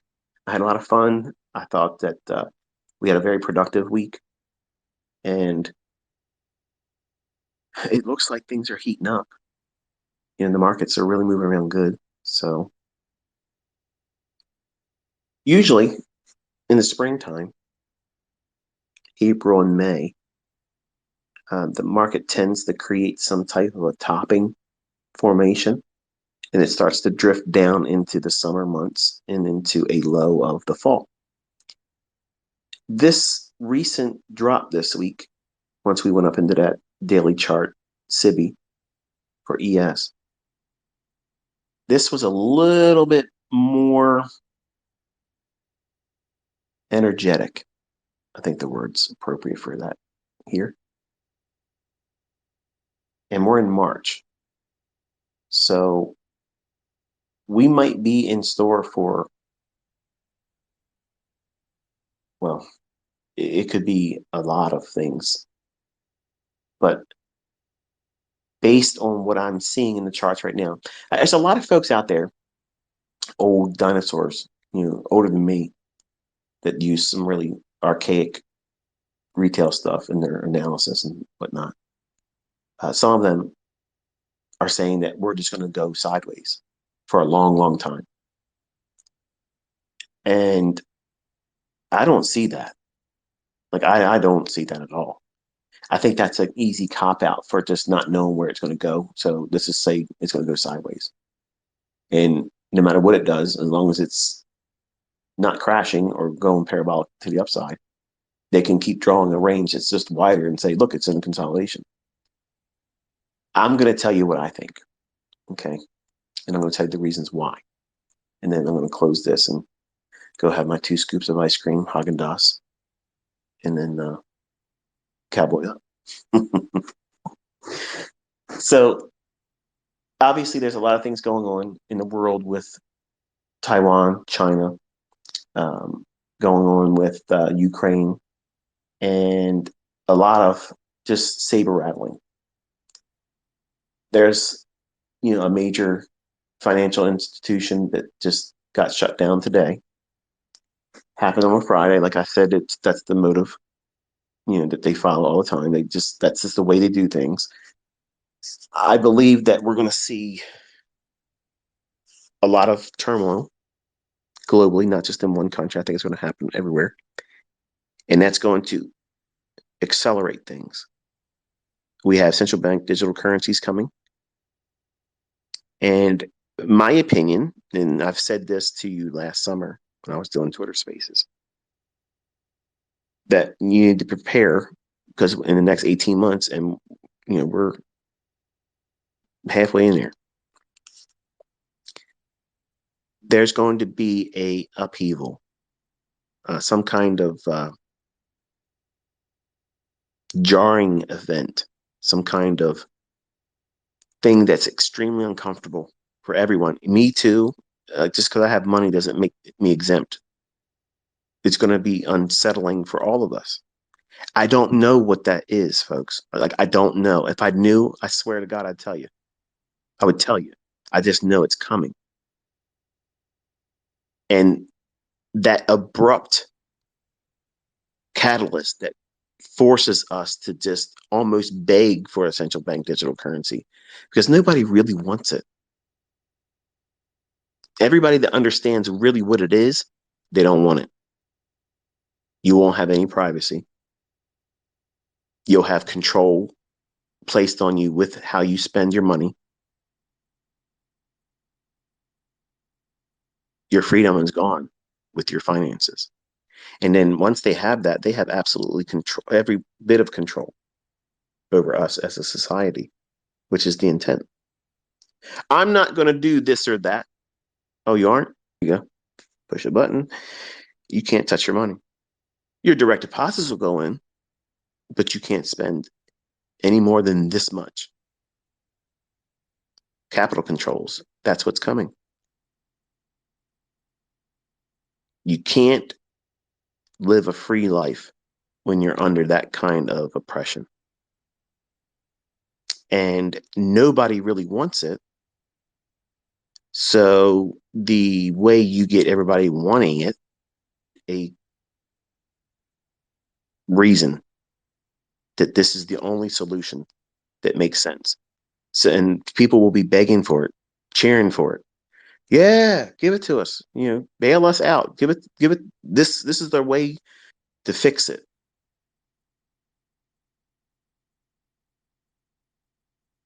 And once it happens, the way we do business, the way we spend or have the ability to spend money will forever change. And I understand you could argue and say, well, it's already digital. Not like this. Like, I can go out and take a wad of cash and buy groceries right now. I can go buy clothing. I can buy medicine. I can buy a firearm. I can buy ammunition. I could buy car parts. I can go buy a car cash with real bills instead of writing checks like I do. It still spends the same right now, but it won't eventually. And those things, you don't think about it right now because it's not something you need to concern yourself with in your mind. But everything is speeding very, very fast to every central bank putting in place their digital currency. I think personally, there's going to be an event in the banks. It's going to be some kind of glitch, some kind of hack, some kind of, well, they already got something started today. A major bank failing, being taken over by the FDIC or whatever. And now bank runs are in discussion. A bank run is where depositors, people like you and I, to have a bank account with that bank, all are trying to get our money out of the bank. They don't like that. They don't want that. There ain't enough money in the banks if we all went there to ask for it. Go to the bank and ask them for $35,000. I mean, you have to have it. Obviously, you can't just. It's like bank robbery. Give me $35,000. You have it in a deposit? No, I just want 35,000. Okay, hold on real quick. There's a cop coming. But if you have $35,000 in the bank, go into a bank and ask for it. Look at them squirm and start looking around like you just asked for something they don't have, because they don't. You have to order that. It could take up to a week for that money to come there. Now that they have money because they want have cash on hand for people to do business cash still. Some people still have their checks cashed or whatever, but they don't have that kind of cash. And I have had many instances where I've gone and asked for cash, and they literally said, "We can't do it. We can give you 5,000." No, I asked for $25,000. We don't have it on hand. What are you talking about? You don't have 20. You're a bank. You should have 25,000. No, no, we don't. Maybe if I call around at the other branches, you can probably go around and pick up a couple thousand here. What did you just say to me? They literally tried to do that. And that opened my eyes. I was thinking to myself, wow, this is kind of unnerving, really, to think about it. Like, that's not even a lot of money. And they don't want that kind of money being withdrawn. They want your money in their hands. Capital controls. That's what's coming. Trust me, that's going to be circulating around. Those are the words, those buzzwords. You're going to be hearing that. You can't take any more money than this out. Have you noticed your bank withdrawal at the ATMs have been reduced? Because mine were, and I never authorized it. I used to be able to take out $1,500. Every bank account I have, I could take out $1,500. Now, $700. On other accounts, $500. Nope, this ATM won't let you get more than $500. What? What? It's my money. Well, you can always go in there and ask the teller for it if it's a reasonable amount. It's my money. They don't want you to get the cash out. And right now, watch over the weekend. I might not be correct in this, but you're going to hear the terms bank run, capital controls. Those words are going to start buzzing. And people are going to get real nervous. And they're going to be thinking, oh no, I got to go to the bank. And this is the reason why they do it on a Friday, because you have a half a banking business day on Saturday. That's it. Not everybody can go to the bank. And a lot of people are just going to be like, oh, I ain't watching the news. It's party time. It's Friday night, girl night money. And Saturday, they're hungover. They're sleeping in until noon when the banks will close. And when they wake up, it's too late for them to go to the bank and get anything. But it's always on the weekend. They always do things on the weekend. They set up things that get people all twisted up and divided, so we're fighting each other on the weekend because you have time to be out there causing all kinds of drama. And whenever they mess around with the financial stuff, it's the same way on a Friday. The bank doors are closed, and then anytime they want to say it's a bank holiday, it's done. We're not opening back up. We're on holiday, meaning you're SOL. Capital controls. Ask anybody that lived in Greece. They'll tell you all about it. They had money in the bank, but they couldn't any more than this number of euros out per day. That's what's coming. That's what's coming. It's very convenient that we have all these proxy wars going on. Talks about war. So we have all these perfect scenarios that justify how the glitch, the hack that takes place. The banks collapse because there was a glitch or a hack.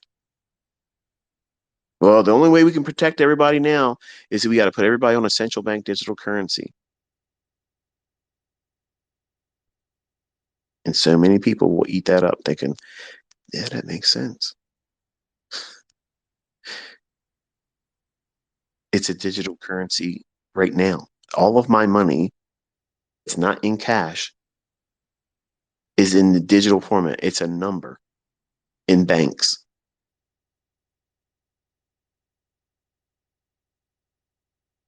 But they're going to tell you it's better for it to be on the central bank digital currency. It's safer. Huh. Well, thank you for looking out for me.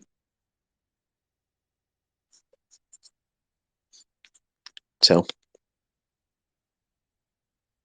something to be watchful for. You can't stop it. There's no sense of worrying about it. But it's going to change everything. There's going to be folks that say, "Oh, it's not going to do anything. It's not going to be bad." Watch. Watch and see. But you'll have a skill set as long as we have access to these markets to make another stream of income. And that income can be wherever your skill set takes it. For some of you, it's just a little bit more a month. And for others, it's luxe lifestyle. No matter which decision you make and what direction you go in, I'm actually very interested to see what your story is, if you're willing to share it with me, which is the currency here. I did our first interview tonight with Paladin. I enjoyed talking to him. And I have another gentleman I'm going to be interviewing on Tuesday. So I'll have another one on Tuesday night. So we might do 2 a week if I can find a way to get it in there. But at least one per week. I have so many of them. If you email me, just know if I haven't responded to you or say anything, it's 'cause I have a lot of you. And I'm doing it in the order I received them. So that way I'm not cherry picking anybody. I've literally, Paladin was the first one.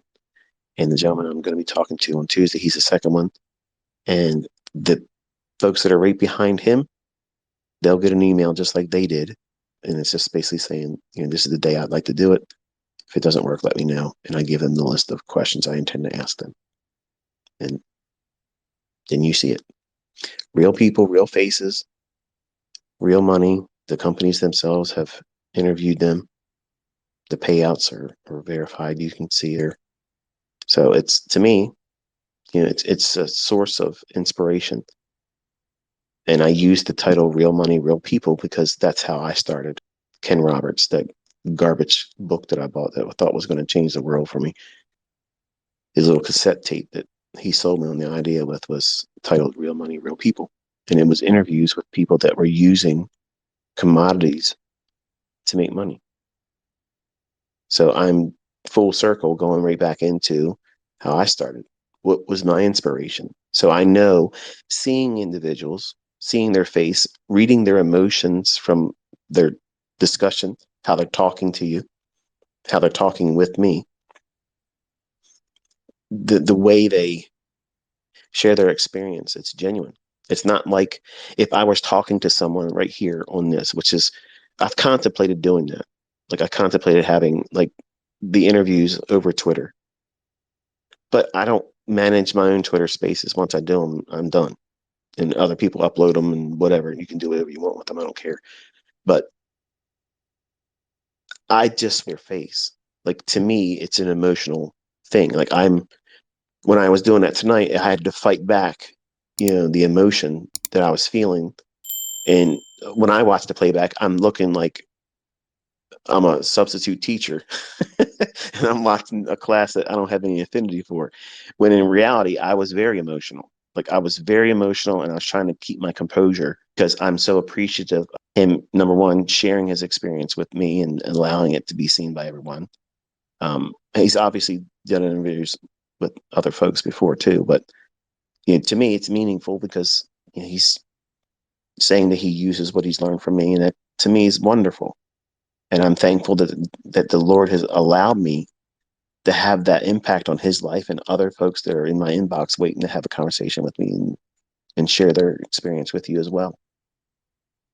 And more of them came in today. So, I mean, as obviously as we go forward throughout this year, folks that are more versed in trading, that are already trading with live funds and can find profitability, they're going to, I'm certain, have a testimony of their own, and they'll probably reach out to me, and I'm anxious to have a conversation with them as well. There's just a lot of them, and I'm not going out of the order that they came to me. Not all of them are going to be $250,000, $300,000. Not all of them are like that. Some of them are 20,000. Some of them are 10,000. Isn't that, in my opinion, that's still noteworthy. Like you're not demo trading, and to see the response and hear their appreciation for having this skill set taught to them, they can now do it. That's meaningful to me. It may not be as meaningful to you because you can't do it yet, but you're learning how to do it. And I'm excited to talk to you too. Like I want to see more of all of you. And I've had a lot of individuals through my mentorship over the years. People reach out to me, send private links to videos on YouTube, or send me things, through other mediums. And my family, wonderful privilege and pleasure to see and hear them show their appreciation. And it's just a wonderful, wonderful repayment for everything I'm poured into this. Because it's one thing to say, thanks ICT in a tweet, there it is, that's cool. But when someone spends time and they show you their face and they talk from their heart and show you the appreciation, the fact that, I didn't have to this. I mean, I could have went back on my promise that if I was taught how to do this and I could do it, I would teach the rest of my life and teach other people how to do it. I could have went back on that, but I didn't want to do that. Sometimes I do because it's hard to manage all of your personalities and your demands on me, and I have to balance a lot of other things and on top of what I'm doing here. But when I see folks really give a heartfelt thank you, and I can see them, my wife's, it's to me, when my wife saw this young man tonight, it's just one more of what she's already seen many of. And that's what I got her to tell me one time we were taking a ride. And I think I've said this to you before, but for her to say, I can understand now why you do it. And I didn't understand it before. Like, because she always thought that all of you were stealing her time, because I spend more time with all of you than I spend with her. And it's been like that our entire marriage. And she's a different kind of woman. There's not a lot of women out there that would want to allow something like this. But she understands that this is who I am. This is who I was when she met me. And she's never said, stop being who you are. And I wouldn't. I'm capable of it.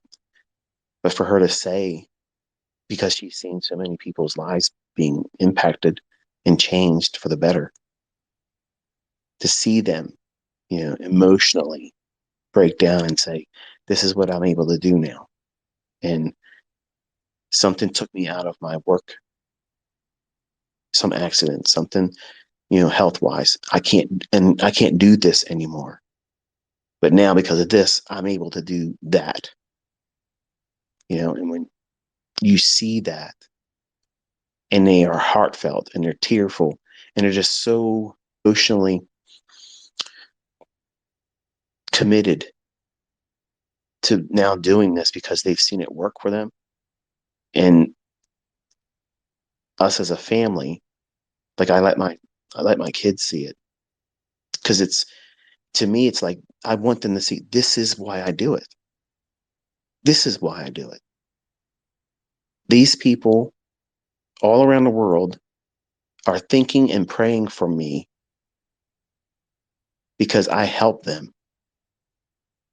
And now they have the ability to do something they otherwise never would have. And the fear, the anxiety that they had before with not having a skill set like this, and it was only their job that maybe they were made redundant at. They got sacked, they're fired, lost it. COVID took a lot of people out of the job, and they've not been able to resurrect themselves from that. But my students have been able to do what? Find another way. Some of them had businesses that were ended, and they are now finding their way with this. And it just, man, really rewarding, not only because I'm appreciative of the feedback that I'm getting, but it allows my wife, who I know she doesn't fully understand what it is that we do. Like she doesn't get it. But when she sees folks provide a testimony and say, look what this has enabled me and my family to now partake in. Look at the blessing that now I am able to go in and do this. That enrichment to my life. I'm thankful for this. And my wife's sacrifice by allowing me to do what it is I'm doing with you all right now, every single day, every week. And for years, I've been doing it. She can see it and understand it enough to allow it, which I'm thankful for. Because it would be very difficult for me if she was to sit down one day and say, Michael, I love you. I've dealt with this for a long, long time, but I can't do it anymore. Oh, wow, that'd be rough. Like that would be rough. And I feel like that's where we're at because we're older. I'm 50. She ain't 50, but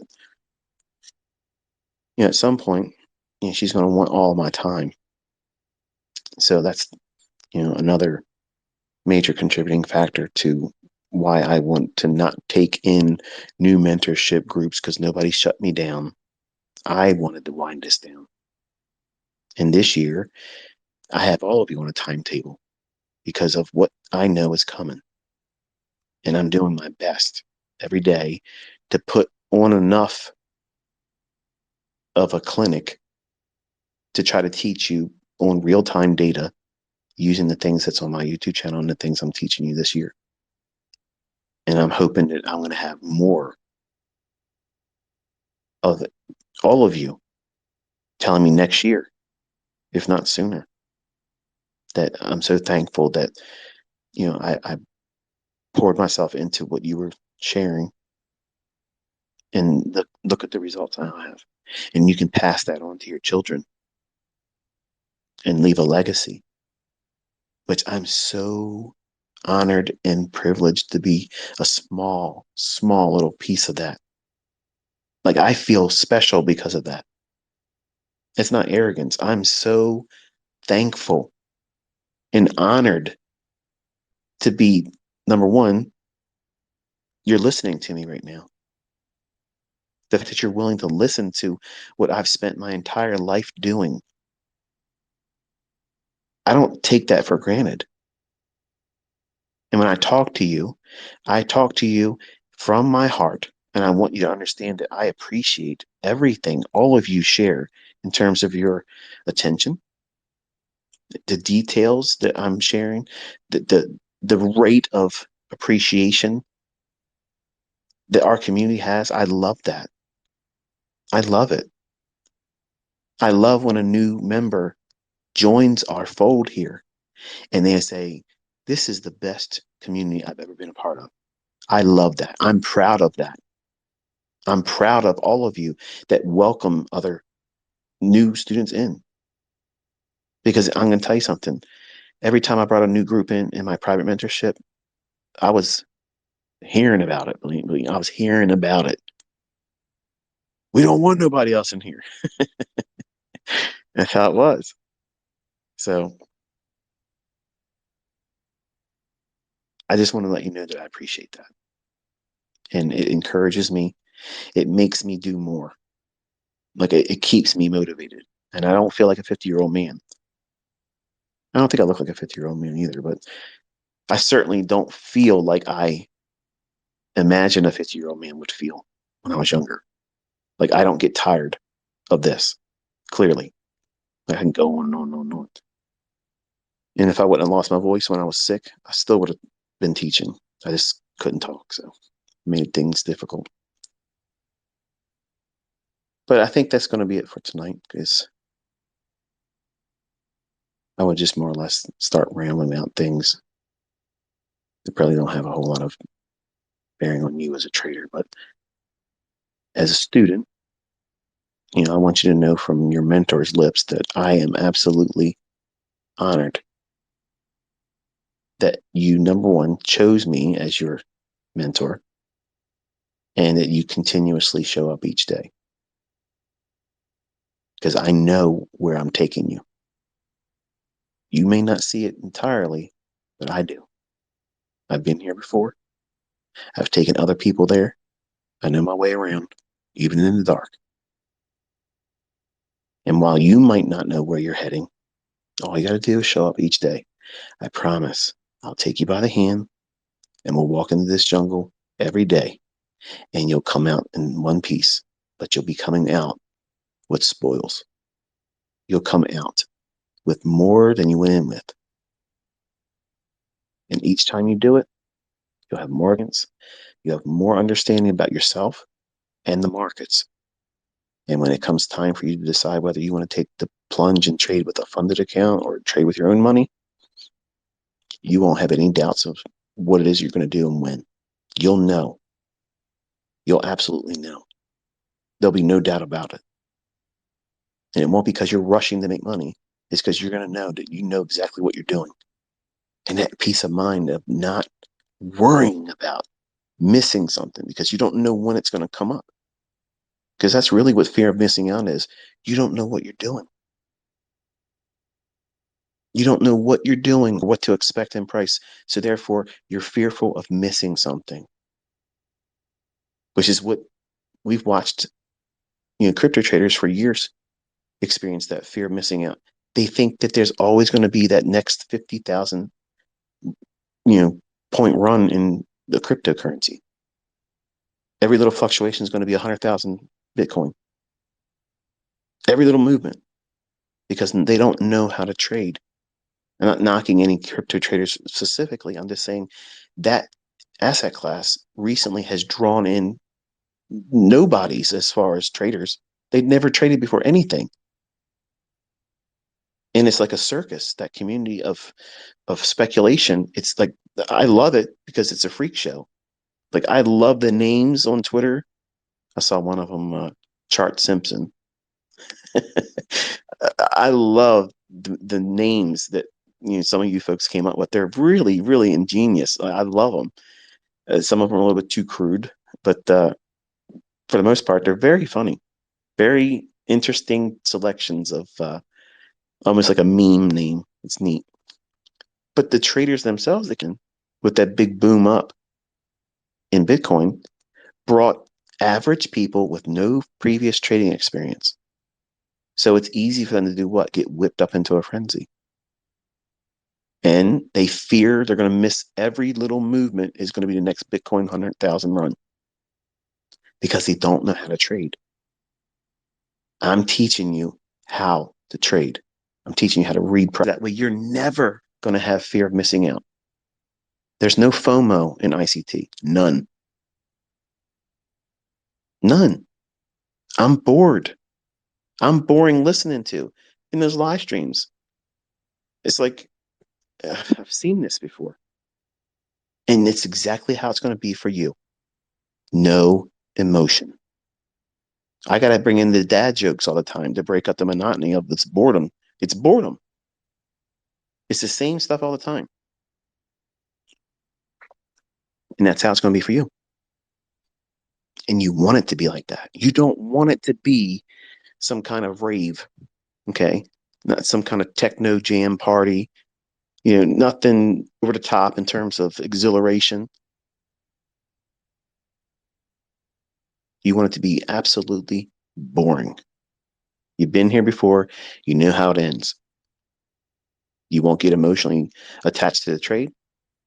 You're not going to be beating yourself up if you lose, and you're the goat because you have one winning trade. That's how you beat this business. That's how you do it. And you're getting there. So hopefully this is going to be enough for this weekend. Like I said, I usually do them on Saturday, but I don't have an opportunity to do that this weekend. So we did it tonight, and I hopefully have deposited something useful and helpful to you tonight. And if not, I apologize for wasting your time. But if you keep showing up, I promise it won't always be like that. You'll get something. And we'll be back at it again, Lord willing, on Monday. So this weekend, try to get some rest, do a little bit of studying. Don't do too much. And I'll have some new lectures for you this coming week. And until I talk to you then, be safe.